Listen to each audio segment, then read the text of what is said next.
Hey guys, it's me with another list. This time it's going to be a little bit shorter. I was a little busy today. I had to go to a job interview.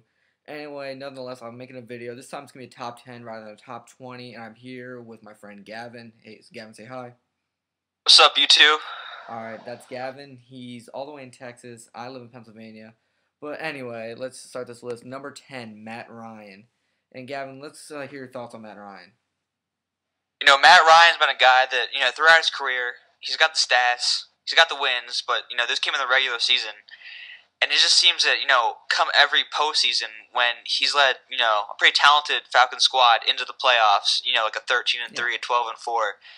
They always seem not to perform up to par with, what they show in the regular season. And I think he's just overrated because of that.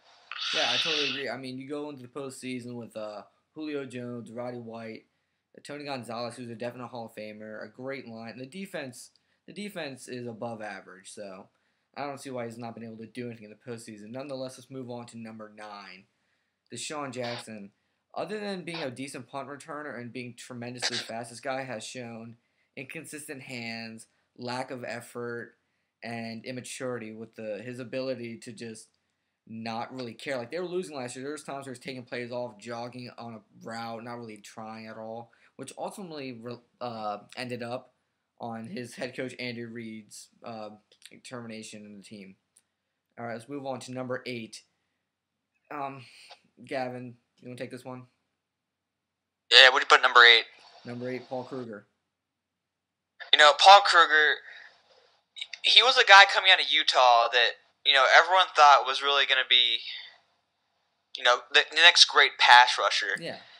And really, the past few seasons with the Ravens, he hasn't really shown that except for, in his contract year, which is, a little fishy to me. But if you watch, a lot of his highlights, a lot of them come on, like, he's an effort guy. I mean, he's not really talented, but a lot of them just come from other pass rushers actually just giving him position, and playing opposite Terrell Suggs. That definitely, no doubt, helps him out. And there's also the fact that he was paid, what was it, $55 million contract?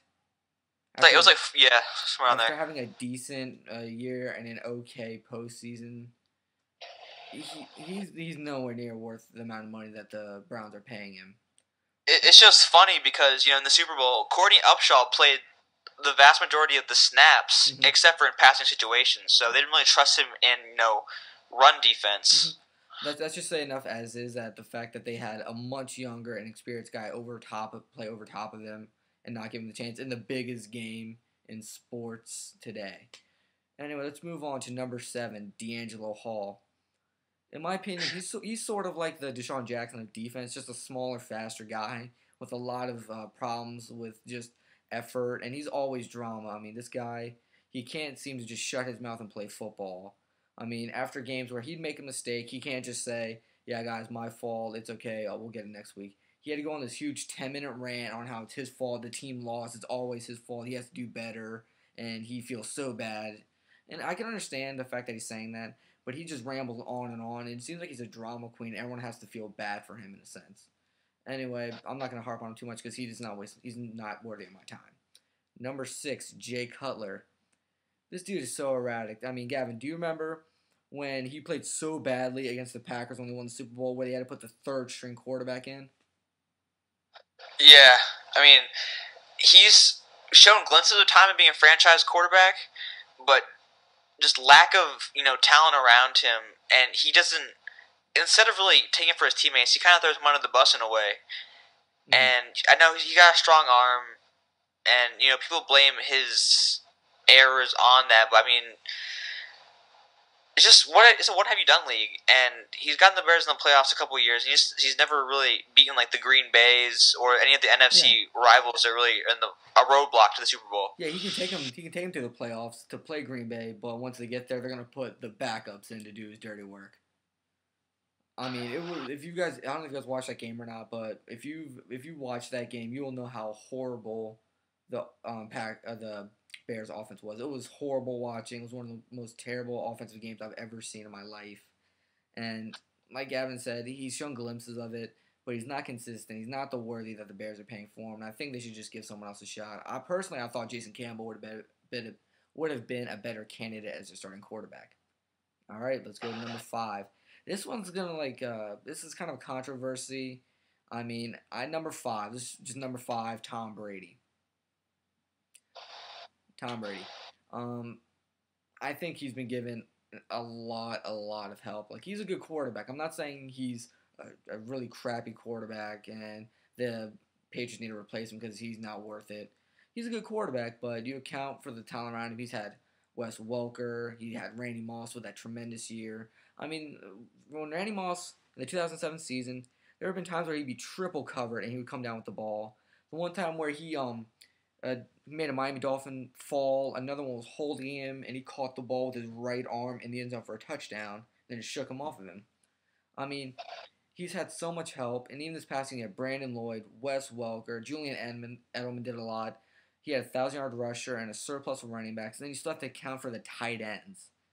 I mean, it's staggering to say the least, the amount of help he's had. I'm not saying he's not doing his job, but let's think of this. Since the last Super Bowl the Patriots won, they have been 7-6 in the postseason. 7-6. That's not very good by any team. I mean, especially the Patriots. I mean, you go to the playoffs and you're around 500. Like, you'll win one game, but then you'll lose the next week. That's not really saying much. Anyway, let's move on to number 4.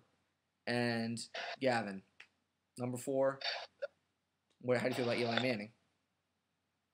Eli Manning, he's a good quarterback. I'll give him that. But he's had playoff success. Some people will consider him underrated. But when you try to compare him to Peyton Manning and say he's better, I just don't believe that. I mean, granted, he's got more rings, but Peyton Manning is just personally one of my favorite quarterbacks, and he's just better than Eli Manning. And I think it's silly to even try to compare the two. I mean, it's just. I'm sorry. That's like saying Trent Dilfer has more rings than Dan Marino. Trent Dilfer is a better quarterback. That's exactly the case. I just feel like Eli Manning, he can help his team win on any given Sunday, but more often than not, his interceptions and timely fumbles and turnovers can really, throw away an important game. Yeah, it can just cost him. And that's why they're so erratic. I mean, the 2 times they won a Super Bowl, they barely made the playoffs. Then the following season, they didn't make it at all. I mean, the last Super Bowl they won, they started out 6-2, and then they went on a 2-6 slide and ended up 8-8 to end the season, and they really just caught fire at the end. Well, what can you do? Let's go to number 3, Big Ben Roethlisberger, the idiot drunk that rapes little girls and crashes a motorcycle.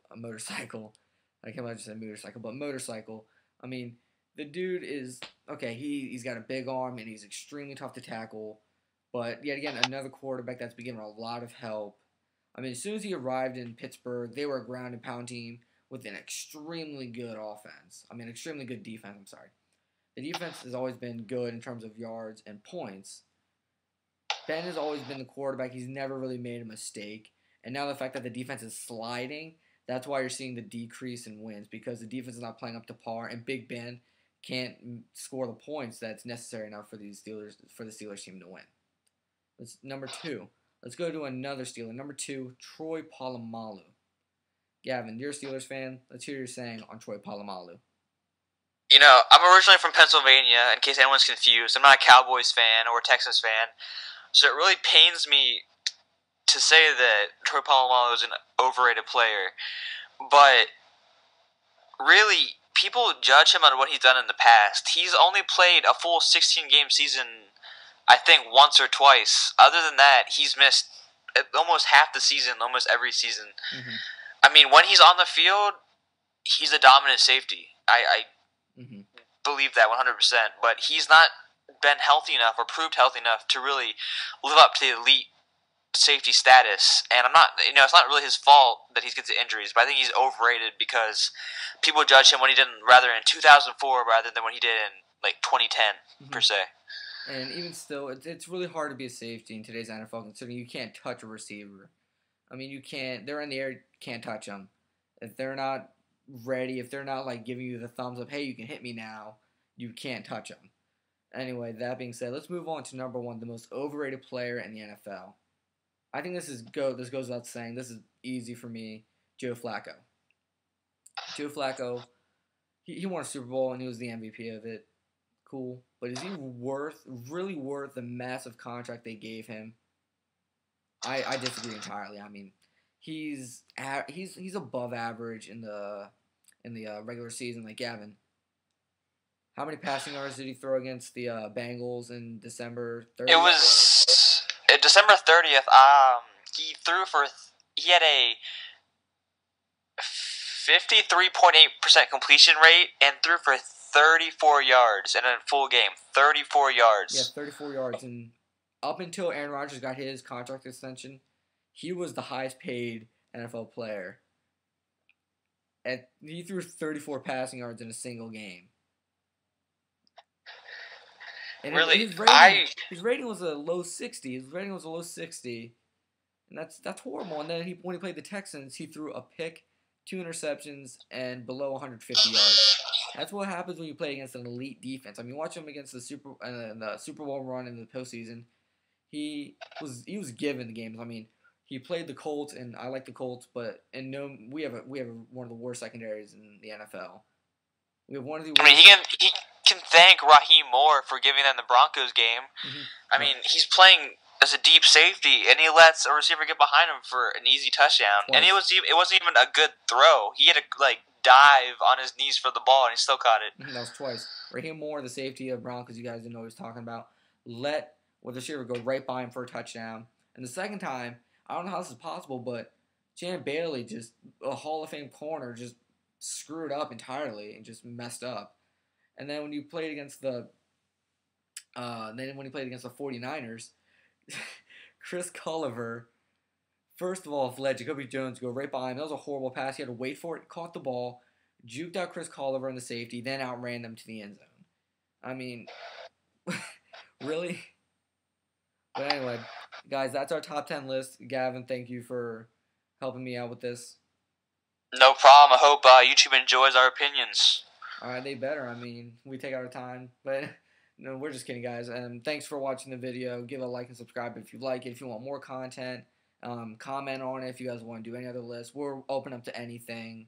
Anyway, thanks for watching. See you around.